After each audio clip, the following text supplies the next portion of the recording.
정서만 강조하는 나라에 뭘 배우러 가죠?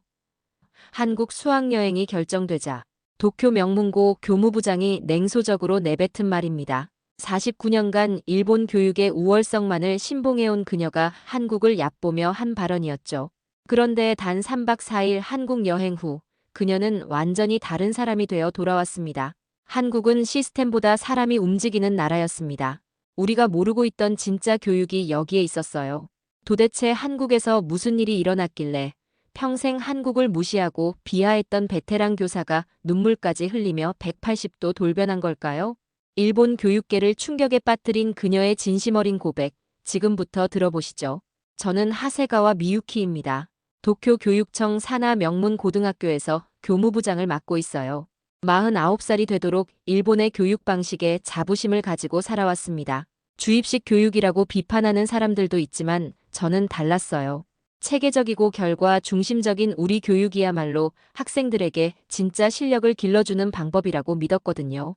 25년간 교사 생활을 하면서 수많은 학생들을 명문대에 보냈고 그것이 제 교육 철학이 옳다는 증거라고 생각했습니다. 그런데 올해 수학여행지가 한국으로 결정됐다는 소식을 듣고 정말 당황스러웠어요. 교무회의에서 저도 모르게 이런 말이 튀어나왔습니다. 정서만 강조하는 나라에 뭘 배우러 가죠? 한류에 빠진 애들 감정만 자극되겠군요. 동료 교사들이 저를 쳐다봤지만 솔직한 제 심정이었어요. 학습적 가치보다는 단순한 엔터테인먼트에 노출될까봐 걱정됐거든요. 몇 년 전 국제교육포럼에서 한국 교사와 논쟁했던 기억이 생생했습니다.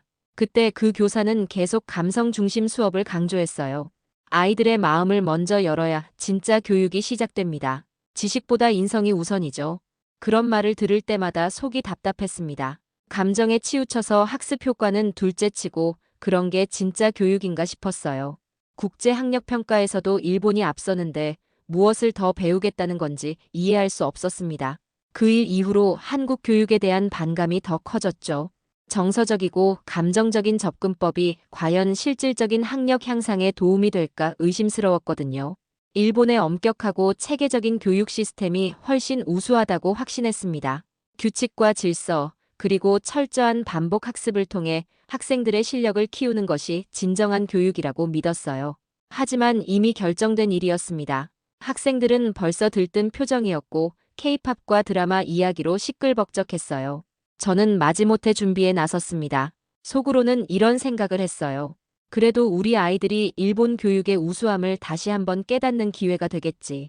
한국과 비교해보면서 일본이 얼마나 발전된 나라인지, 우리 교육 시스템이 얼마나 체계적인지 느끼게 될 거라고 생각했습니다. 그렇게 편견으로 가득 찬 채로 한국행 비행기에 몸을 맡겼어요. 인천공항에 도착한 순간부터 예상과 완전히 달랐습니다. 자동 입국 게이트를 통과하고 수화물을 찾고 K패스 교통카드까지 연동하는데 15분도 걸리지 않았어요. 일본에서도 효율성을 자랑하는 하네다 공항보다 훨씬 빨랐습니다. 첨단 기술이 자연스럽게 여행객의 편의를 위해 활용되고 있었거든요. 학생들이 웅성거렸어요. 우와, 일본보다 편해요. 진짜 빨라요, 선생님. 자동으로 다 처리되네. 저는 당황스러웠습니다. 하네다 공항도 충분히 효율적이라고 생각했는데 여기는 한 단계 더 앞서 있었거든요. 디지털 기술의 활용도가 예상보다 훨씬 높았어요. 특히 교통카드 연동 시스템은 정말 놀라웠습니다. 스스로를 달래듯 중얼거렸어요. 관광객용 보여주기 시설이지. 하지만 속으로는 인정할 수밖에 없었습니다. 이 정도 시스템을 구축하려면 상당한 기술력과 투자가 필요했을 테니까요. 게다가 공항 직원들의 서비스도 친절하고 전문적이었어요. 일본어로 안내해주는 직원들도 많았고요. 학생들은 단체 버스로 호텔로 향했고 저와 다른 동료 교사 몇 분은 택시를 이용하게 됐어요. 호텔까지 가는 택시 안에서도 놀랐습니다. 도쿄에서 같은 거리를 이동하면 2배는 나올 요금이 절반도 안 나왔거든요. 택시 기사는 친절했고 차도 깨끗했습니다. 내비게이션도 정확했고 결제 시스템도 간편했어요. 카드 결제는 물론이고 교통카드로도 결제가 가능했습니다. 기분이 묘했어요. 편리하고 좋은 건 맞는데 왜 이렇게 기분이 복잡한지 모르겠더라고요. 일본이 더 앞서 있다고 믿었던 제 생각들이 하나씩 흔들리기 시작했습니다. 기분 나쁜 편리함이라고 해야 할까요? 그런 감정이 서서히 쌓이기 시작했어요. 창밖으로 보이는 서울의 모습도 예상과 달랐습니다. 깔끔하게 정비된 도로, 현대적인 건물들, 질서정연한 교통 상황. 제가 상상했던 한국의 모습과는 거리가 멀었어요. 고속도로는 넓게 잘 정비되어 있었고 건물들도 세련되게 지어져 있었습니다. 특히 한강을 건널 때 보인 야경은 정말 아름다웠어요. 학생들도 계속 감탄사를 내뱉었습니다. 서울이 이렇게 발전된 줄 몰랐어요. 일본이랑 비슷하네요. 저는 점점 더 당황스러워졌어요. 제가 가진 한국에 대한 이미지가 얼마나 편견에 사로잡혀 있었는지 깨닫기 시작했거든요. 명동 편의점에 들어간 순간 학생들이 난리가 났습니다. 바나나 맛 우유, 비오트 같은 독특한 음료수들을 신기해하더니 1+1 행사에 완전히 빠져버렸어요. 선생님, 이거 하나 사면 하나 더 주는 거 맞아요? 진짜 공짜예요? 일본에서는 이런 이벤트 거의 없잖아요. 저도 덩달아 구경하게 됐는데 정말 다양한 상품들이 1+1으로 나와 있었습니다. 과자, 음료수, 심지어 생활용품까지 말이에요. 일본 편의점에서는 보기 힘든 광경이었어요. 가격도 일본보다 저렴한 편이었는데 이런 혜택까지 주다니 놀라웠습니다. 편의점 직원도 친절하게 행사 상품을 설명해줬어요. 학생들이 장바구니 가득 채우는 모습을 보며 생각했습니다. 이런 마케팅 전략이 소비자에게는 정말 매력적이겠구나. 일본의 편의점들도 배울 점이 있겠다는 생각이 들었어요. 특히 젊은 층을 대상으로 한 상품 구성이 참신했습니다. 저녁 식당에서는 더 큰 충격을 받았어요. 치즈 닭갈비 집이었는데 사장님이 물어봤습니다. 반찬 더 드릴까요? 부족하면 언제든 말씀하세요. 학생들은 일본식으로 정중하게 대답했어요. 아니에요, 괜찮습니다. 이미 충분해요. 그런데 옆 테이블을 보니까 세 번째 리필을 받고 있더라고요. 그때 사장님이 웃으며 말했습니다. 리필이 무료예요. 많이 드세요. 한국 음식 처음이죠? 입에 맞는지 모르겠네요. 저는 굉장히 놀랐어요. 일본에서는 반찬 하나 더 달라고 해도 추가 요금을 받는 곳이 많거든요. 심지어 물이나 차도 따로 요금을 받는 경우가 있는데 말이에요. 학생 중 한 명이 제게 말했습니다. 선생님, 일본은 반찬 리필에도 돈 받잖아요. 한국 사람들 정말 친절해요. 그 순간 깨달았어요. 한국의 이런 작은 친절들이 단순한 서비스가 아니라 하나의 문화구나. 무시할 수 없는 문화 말이에요. 사장님은 계속해서 반찬을 가져다 주시며 맛있게 드세요. 한국 음식이 어때요? 라고 하셨어요. 그 따뜻한 마음씨가 음식 맛을 더욱 좋게 만들었습니다. 이게 진짜 환대구나 싶었어요. 돈으로 계산할 수 없는 마음의 서비스였습니다. 호텔로 돌아가는 길에 로비에서 소란이 일었습니다. 일본 관광객 한 분이 울상을 하고 있었어요. 가방에 여권, 50만엔, 항공권이 다 있었어요. 버스에서 급하게 내리다 손가방을 떨어뜨린 것 같아요. 저는 속으로 생각했습니다. 이건 며칠은 걸리겠군. 해외에서 분실물을 찾는 게 얼마나 어려운 일인지 잘 알고 있었거든요. 외국에서 물건을 잃어버리면 대부분 포기하는 게 현실이죠. 특히 큰 금액의 현금까지 들어있다면 더더욱 그래요. 저도 과거에 유럽 여행에서 비슷한 경험을 했는데 결국 찾지 못했던 기억이 있었습니다. 언어도 통하지 않고 절차도 복잡하고 무엇보다 찾을 가능성이 희박하니까요. 호텔 직원이 경찰서에 신고 전화를 걸어주긴 했지만 저는 별로 기대하지 않았어요. 50만 엔이면 한국 돈으로 500만 원 정도 되는 큰돈인데 누가 그걸 그대로 돌려주겠어요? 아마 현금은 사라지고 가방만 텅 빈 채로 발견되거나 아예 찾지 못할 거라고 생각했습니다. 그런데 약 50분 후에 경찰관이 호텔에 도착했어요. 버스 기사님이 종점에서 발견해서 경찰서로 신고했습니다. 가방에 있던 숙소 카드로 추적해서 여기까지 왔어요. 가방은 미개봉 상태였습니다. 50만 엔도, 여권도, 항공권도 모두 그대로 있었어요. 심지어 작은 기념품들까지 하나도 빠짐없이 말이에요. 학생들이 감탄하는 소리가 들렸습니다. 대박이에요. 진짜 신기해요. 일본에서도 이런 일이 가능할까요? 저는 조용히 의자에 앉아 고개를 숙였어요. 마음 한편이 뜨거워졌습니다. 시스템이 아닌 사람이 움직이는 나라구나. 그런 생각이 들었어요. 버스 기사가 종점에서 가방을 발견했을 때 그냥 무시하고 지나갈 수도 있었을 텐데요. 하지만 그분은 경찰서까지 신고했고 경찰도 빠르게 움직였습니다. 이런 일이 일본에서도 가능할까 싶었어요. 물론 일본도 치안이 좋다고 하지만 이 정도로 빠르고 확실하게 처리될지는 의문이었거든요. 그날 밤 침대에 누워서 계속 생각했습니다. 50만 엔이면 적지 않은 돈인데 정말 한 푼도 건드리지 않고 돌려줬다는 게 믿기지 않았어요. 이 나라 사람들을 믿어도 되는 건가 하는 생각이 들었습니다. 제가 가진 편견들이 하나씩 무너져 내리는 느낌이었어요. 지하철을 타면서 또 다른 걸 발견했습니다. 젊은 사람들이 노약 자석을 비워두고 있었어요. 러시아워 시간이었는데도 말이에요. 일본도 비슷하다고 생각할 수 있지만 뭔가 달랐습니다. 더 자연스럽고 더 당연하게 여기는 분위기였거든요. 규칙이어서 지키는 게 아니라 마음에서 우러나오는 배려 같았어요. 지하철 안도 조용했어요. 통화하는 사람도 거의 없고 음악을 크게 듣는 사람도 없었습니다. 모두가 서로를 배려하는 모습이 보였어요. 어르신이 타시면 자연스럽게 자리를 양보하는 젊은이들의 모습도 인상적이었습니다. 억지로 하는 게 아니라 정말 자연스럽게 말이에요. 특히 임산부나 아이를 데리고 탄 승객들에 대한 배려가 돋보였어요. 누가 시키지 않아도 자리를 양보하고 짐을 들어주고 문 앞에서 비켜주는 모습들을 봤습니다. 이런 배려 문화가 어떻게 형성됐을까 궁금했어요. 골목길을 걸어보니 더 신기했습니다. 쓰레기통이 거의 없는데 길거리가 깨끗했어요. 사람들이 각자 자기 쓰레기를 챙겨가는 모습을 봤습니다.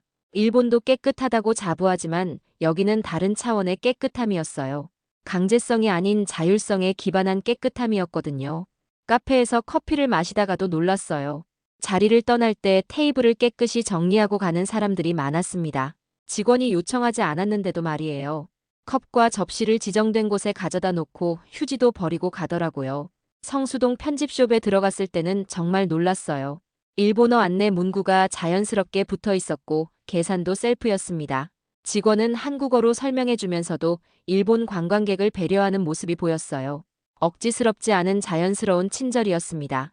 마치 오래된 친구를 대하는 것 같았어요. 명동 올리브영에서는 일본 관광객들이 줄을 서서 기다리고 있었어요.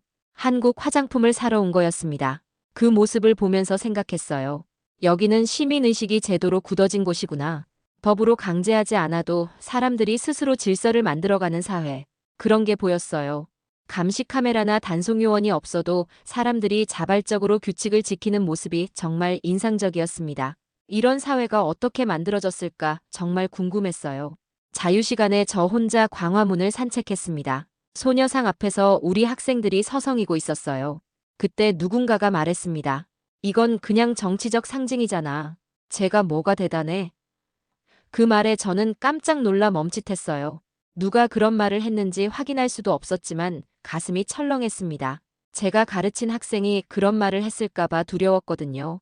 일본에서 자라면서 위안부 문제에 대해 제대로 배운 적이 없었어요. 교과서에서도 간단히 언급만 될 뿐이었고 대부분 정치적 문제로만 치부했거든요. 저도 마찬가지였습니다. 복잡한 외교 문제 중 하나 정도로만 생각했어요. 하지만 실제로 소녀상을 마주하니 느낌이 달랐습니다. 동상의 표정이 너무 생생했어요. 슬픔과 억울함, 그리고 무언가를 간절히 바라는 눈빛이 느껴졌습니다. 단순한 조형물이 아니라 살아있는 누군가의 이야기 같았어요. 옆에 놓인 빈 의자가 더욱 마음을 아프게 했습니다. 그때 옆에 있던 한국 청년이 조용히 말했어요. 이 소녀상은 일본이 우리 할머니들에게 한 일을 잊지 않기 위해 세운 거예요. 아직도 제대로 된 사과를 받지 못하셨거든요. 청년은 이어폰을 꺼내 제게 건넸습니다. 위안부 피해자 증언 영상이었어요. 처음에는 거부하고 싶었지만 그 청년의 진지한 눈빛에 어쩔 수 없이 받아들였습니다. 할머니의 목소리가 들려왔습니다. 그날 밤부터 난 수많은 병사들에게 몹쓸 짓을 당했어요. 겨우 14살이었는데 무슨 일인지도 모르고 손이 떨렸어요. 눈물이 고였습니다. 교사로서 역사를 가르쳐왔지만 이런 생생한 증언을 직접 들어본 적은 없었거든요. 나는 교사로서 역사마저 편의대로 가르쳤던 건가? 그런 생각이 머릿속을 맴돌았어요. 객관적이라고 생각했던 제 수업들이 사실은 얼마나 일방적이었는지 깨달았습니다. 학생들에게 진실을 가르쳐야 할 교사가 진실을 외면하고 있었던 거죠. 소녀상의 눈동자를 다시 바라봤어요. 그 눈에서 원망이 아닌 슬픔을 봤습니다. 잊혀지는 것에 대한 두려움, 외면당하는 것에 대한 아픔이 느껴졌어요. 그 순간 제 마음속 어딘가가 무너져 내렸습니다. 49년 동안 제가 얼마나 무관심했는지, 얼마나 회피했는지 깨달았거든요. 마지막 밤 학생들과 여행 소감을 나누는 시간을 가졌습니다. 아이들이 하나둘 이야기를 시작했어요. 가방 돌려받은 일 기억나요? 그거 보고 이 나라 믿게 됐어요. 사람들이 진짜 친절했어요. 길 물어보면 끝까지 알려주고 음식도 맛있고 무료 리필도 신기했어요. 학생들의 순수한 감상이 제 마음을 더욱 복잡하게 만들었습니다. 한 학생이 조심스럽게 말했어요. 그리고 소녀상에서 선생님 우시는 거 봤어요. 왜 우셨어요? 저는 잠시 침묵했습니다. 학생들이 다 보고 있었구나. 그때 제가 얼마나 당황했는지, 얼마나 부끄러웠는지를 아이들이 알고 있었어요. 평소 엄격하고 냉정했던 교무부장 선생님의 눈물을 본 학생들도 많이 놀랐을 거예요. 선생님도 그날 처음 깨달았어. 목소리가 떨렸습니다. 역사의 아픈 부분을 외면하면 안 된다는 걸 학생들을 가르치는 내가 오히려 여기서 배웠어. 학생들이 조용히 들어주었어요. 제가 교사로서 얼마나 부족했는지, 얼마나 편견에 사로잡혀 있었는지 고백하게 됐습니다. 한 학생이 말했습니다. 선생님, 우리도 몰랐어요. 한국이 이렇게 좋은 나라인 줄. 또 다른 학생이 덧붙였어요. 일본에서 배운 것과 실제로 본 것이 너무 달랐어요. 왜 이런 차이가 있을까요? 아이들의 솔직한 고백이 제 가슴을 더욱 아프게 했습니다. 우리가 편견을 가지고 있었구나. 저는 솔직하게 인정했어요. 선생님이 먼저 잘못 생각하고 있었어. 미안하다 얘들아. 학생들이 놀란 표정을 지었습니다. 평소 실수를 인정하지 않던 제가 사과하는 모습이 의외였을 거예요. 또 다른 학생이 말했습니다. 그런데 선생님, 일본과 한국이 왜 이렇게 사이가 안 좋아요? 사람들은 다 친절한데. 그 질문에 대답하기가 어려웠어요. 정치와 역사의 복잡한 문제를 어떻게 설명해야 할지 막막했거든요. 그날 밤 창문 너머로 보이는 서울 야경을 바라보며 혼자 중얼거렸어요. 내가 알던 한국이 전부 틀렸구나. 반짝이는 한강의 불빛들이 제 눈물에 번져 보였습니다. 49년 동안 제가 얼마나 편견에 사로잡혀 살았는지 깨달았어요. 교사로서 학생들에게 올바른 역사를 가르쳐야 한다는 사명감이 들었습니다. 더 이상 진실을 외면할 수 없었어요. 일본으로 돌아와서 교무회의가 열렸습니다. 동료 교사가 말했어요. 내년은 오사카 어때요? 학생들도 편하고 비용도 적게 들 텐데. 저는 고개를 저었어요. 한국으로 가는 게 맞습니다. 모든 시선이 저에게 집중됐습니다. 아이들보다 제가 더 배워야 했던 여행이니까요.